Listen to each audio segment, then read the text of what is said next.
E aí galerinha, tudo beleza? Aqui é o professor Rafael Bento, dando continuidade nas questões do desenrola aí nessa semana. E nesta semana estamos aí com novamente limite, né? Limite derivada. Nessa segunda questão agora, dando continuidade, né? A gente também aí tem limite fundamental, porém o limite fundamental de logaritmo natural. A gente vai ter aqui, a gente tinha falado na questão anterior, né? Já tinha dado porque na questão não informava qual o limite fundamental seria.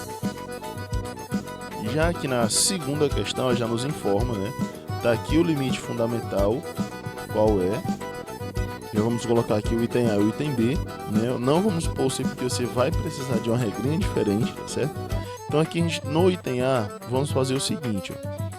A gente sabe que vai dar o limite natural de alguma coisa, né? Aqui a gente já sabe que vai dar o limite natural da base, tá na potência lá no numerador, né?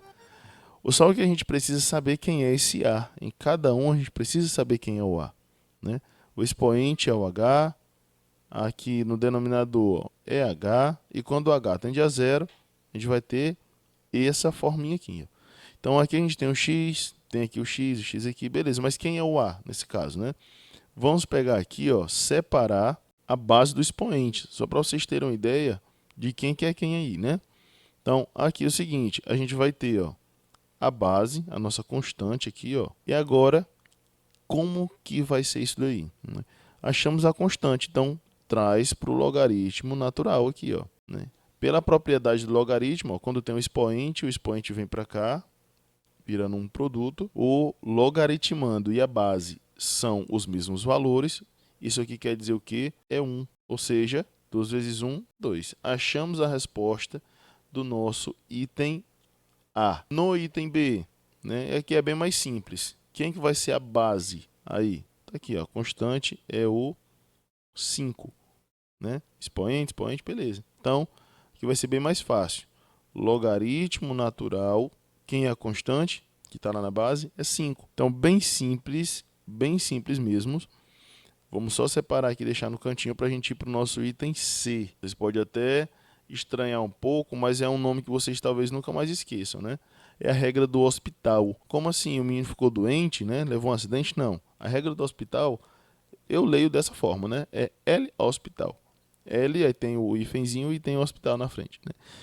O que é que diz essa regra? Pois bem, se você for analisar, no momento que você for separar aqui a base, você não vai ter a constante, porque o expoente, ele não é só um expoente, são dois, né? Você vê aqui, ó, que é x vezes x no expoente. Então é o seguinte, não dá para sair dessa forma. O que é que a gente vai fazer agora? A gente vai aplicar a regra do hospital. Como seria? Bem, a regra do hospital, ela diz o seguinte, no momento que você deriva, você aplica o limite normalmente, né? Por quê? Porque o limite da derivada é igual ao limite da função normal, tá certo? Então a gente vai ter que derivar isso daí. A regrinha do limite, tá certo? A gente vai aplicar aqui o limite, fazendo o quê, ó? A gente vai fazer o limite de x tendendo a zero dessa partezinha aqui, ó. E depois vamos fazer a mesma coisa para x, né? Que é a parte de baixo. Como o limite da derivada é a mesma coisa do limite da função propriamente dita, agora a gente deriva esse negócio aí. Em cima, a derivada de E, quem é? Vai ser ele mesmo. Quando você for derivar, vai sempre dar ele mesmo. Só que quando você derivar aqui, você vai ter a função aqui em cima, no expoente. Ou seja, você vai vir agora derivar essa outra função que está no expoente, né? Baixo o expoente, baixei o expoente. Agora eu vou multiplicar pela variável tirando uma unidade. Se era 2, agora é só 1. E lembrando, já derivei tudo.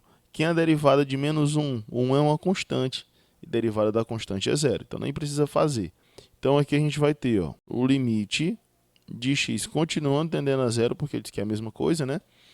E na parte de baixo nós temos o de x também tendendo a zero. Lembrando, aqui, ó, eu derivei. A gente vai derivar e aí deu esses valores. Agora, dá para fazer? Dá. Agora é só fazer o processo da substituição. Como x é zero, a gente vai ter. Olha aqui o zero aparecendo no produto, ó.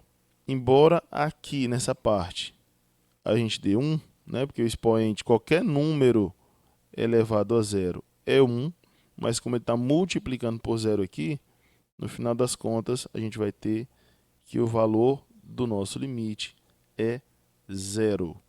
Então, só lembrando que a regra que a gente utilizou aqui foi a regra do hospital, tá certo? O que é que diz a regra do hospital? Só para relembrar o que eu já tinha falado anteriormente, né?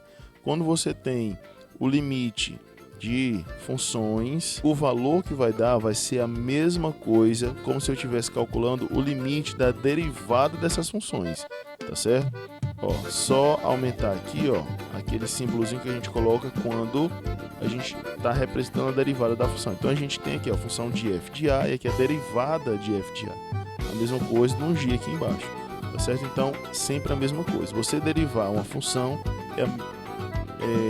e calcular o limite dela é a mesma coisa que está calculando o limite da função antes de ser derivada, tá bom? Então a gente fez aqui porque realmente tornaria-se mais simples a resolução e voilá, né? Então, pessoal, se você gostou, dá o seu like. Não deixa de assistir a terceira e última questão da lista, tá certo? Que vai estar aqui logo após esse vídeo. Então, espero você lá, até já já. Um abraço do professor Rafael e fui! Valeu!